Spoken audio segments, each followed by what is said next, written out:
BBA, BCA, BCom computer కోర్సులో 100% placement లభించే ఏకైక డిగ్రీ కాలేజ్ కూకట్పల్లిలోని I3 degree college 8367215215. Amaravati master plan ని చూసిన వాళ్ళకి ఎవరికైనా కానీ అమరావతిలో అన్ని అమరుతున్నాయి కానీ సముద్రం లేదు అనేటువంటి ఒక దిగులు వస్తుంది. అమరావతికి సముద్రం ఏంటి అనేది ఆసక్తికరమైన అంశంగా కనిపించవచ్చు.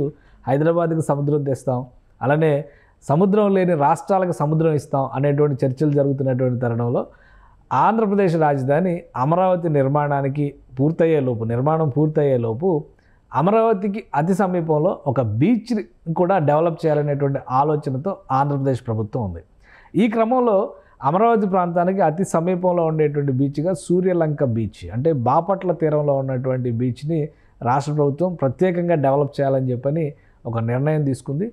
అమరావతి కోర్ క్యాపిటల్ ఏరియాకి చూస్తే కనుక 60 నుంచి 70 కిలోమీటర్ల డిస్టెన్స్లో ఈ బీచ్ ఉంటుంది, సూర్యలంక బీచ్. సూర్యలంక బీచ్కి ఇప్పుడు కూడా ఇది పాపులర్ బీచే, మనం కొన్ని ఫొటోస్లో కూడా ఇక్కడ చూడొచ్చు. ఎందుకంటే ఈ ప్రాంతంలో కొన్ని వనరుల్ని డెవలప్ చేసేందుకు ఇప్పుడు రాష్ట్ర ప్రభుత్వం గ్రీన్ సిగ్నల్ ఇచ్చింది. జిల్లా కలెక్టర్ దీనిపైన అధ్యయనం చేస్తున్నట్టుగా కూడా అఫీషియల్గా అనౌన్స్ చేశారు.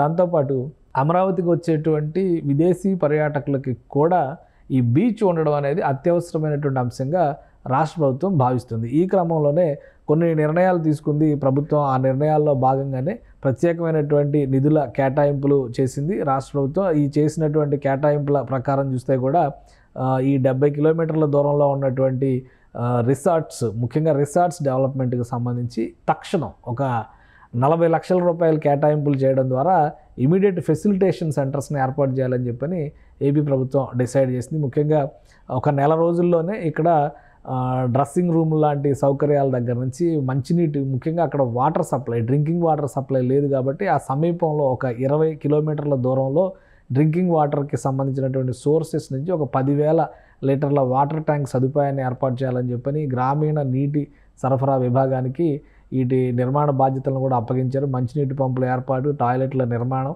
అలానే నెల రోజుల్లో ఇవి రెడీ అవ్వాలి. డ్రెస్సింగ్ రూమ్స్కి సంబంధించి సూర్యలంక బీచ్కి 1-2 కిలోమీటర్ల దూరం, 2-3 కిలోమీటర్ల దూరంలో మంచినీళ్లు పడేటువంటి భూగర్భ ప్రాంతాలకు సంబంధించి భూగర్భ జల వనరులు లభించేటువంటి ప్రాంతాలను కూడా గుర్తించి ఈ గ్రామీణ నీటి సరఫరా విభాగం ప్రత్యేకంగా పైప్ లైన్ల ద్వారా బీచ్ తీరానికి వాటర్ సప్లై చేసే విధంగా జాగ్రత్తలు తీసుకుంటుంది. అలానే బీచ్లో ఒక ఓవర్ హెడ్ ట్యాంక్ నిర్మాణం జరగబోతుంది. రోజుకు కనీసం 3 నుంచి 4 వేల మంది వస్తారనేటువంటి ఒక అంచనా ఉంది కాబట్టి ఓపెన్ షవర్లో ఏర్పాటు చేయాలి. ఎందుకంటే సముద్రం నీరు ఉప్పు నీరుతో ఉంటుంది కాబట్టి అందులోంచి బయటకు వచ్చిన తర్వాత మంచి నీళ్ళతో స్నానం చేయడం అనేది బాడీ కూడా రిఫ్రెష్ అవుతుంది. అందుకని ఓపెన్ షవర్లు ఏర్పాటు చేసేందుకు 80 ఓపెన్ షవర్లు ఏర్పాటు చేసేందుకు ఏర్పాట్లు చేస్తున్నారు. షవర్ల కింద స్నానం చేయడానికి ఇష్టపడ్డ వాళ్ళ కోసం క్లోజ్డ్ బాత్రూమ్లు కూడా ఒక 20 వరకు నిర్మించాలని చెప్పి నిర్ణయించారు. డ్రెస్ చేంజింగ్ కోసం ఒక 30 రూములు నిర్మించబోతున్నారు.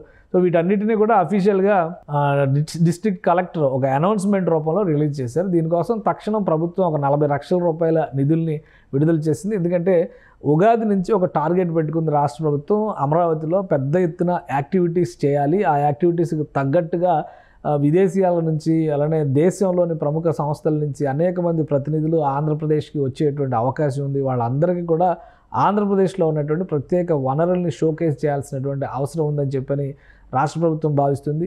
అలానే టూరిజంకి సంబంధించినటువంటి అనేక పనుల్ని రాష్ట్ర ప్రభుత్వం ఇప్పటికే టూరిజం విభాగాన్ని ఒక ఇండస్ట్రీ కింద గుర్తించి రాయితీలు ఇవ్వడం ద్వారా వాళ్ళని ప్రోత్సహించే ప్రయత్నం చేస్తుంది. అందుకనే అట్రాక్టివ్గా ఉండేటువంటి డెస్టినేషన్స్ పైన ప్రత్యేకమైన ఫోకస్ పెట్టింది. ఈ క్రమంలో సూర్యలంక బీచ్ దశ మారబోతుంది. రాబోయే రోజుల్లో విశాఖపట్నం బీచ్ ఎంత పాపులర్ అయిందో అమరావతికి సమీపంలో ఉన్నటువంటి సూర్యలంక బీచ్ని కూడా ఆ స్థాయిలో పాపులర్ చేయాలి. అక్కడ వనరుల్ని, వసతుల్ని కూడా ఆ స్థాయిలో కల్పించాలని రాష్ట్ర ప్రభుత్వం భావిస్తోంది. సో ప్రాథమికంగా తొలి అడుగుగా తక్షణం చేయాల్సినటువంటి ఏర్పాట్లు, తక్షణం సమకూర్చాల్సినటువంటి వసతులు, వీటికి సంబంధించినటువంటి ప్రణాళికని జిల్లా యంత్రాంగానికి ఇచ్చింది. ఈ బాధ్యతలను సక్రమంగా నిర్వర్తించేందుకు ప్రణాళికని రెడీ చేసుకున్నట్టుగా జిల్లా కలెక్టర్ కూడా ప్రకటించారు. సో అమరావతికి ఒక సముద్రం, సమీపంలో ఉన్నటువంటి సముద్రం అమరావతికి కనిపిస్తుందని చెప్పి మనం డిసైడ్ అవ్వచ్చు. ఇంకో వైపు నుంచి చూస్తే కనుక హైదరాబాద్ నుంచి వెళ్ళేటువంటి వారికి కూడా సూర్యలంక బీచ్ని చేరువ చేసేటువంటి ప్రయత్నాలు జరుగుతుంది. ఎందుకంటే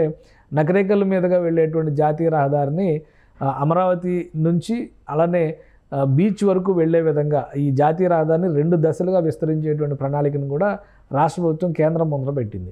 సో ఇవన్నీ కలిసి వస్తే అమరావతి సమీపంలో ఉండేటువంటి ముఖ్యమైన బీచ్గా సూర్యలంక బీచ్ మరింత పాపులర్ అయ్యే అవకాశాలు కనిపిస్తున్నాయి. సుమన్ టీవీలో మీ పర్సనల్ అండ్ బిజినెస్ ప్రమోషన్స్ కోసం కింది నెంబర్కి కాంటాక్ట్ చేయండి.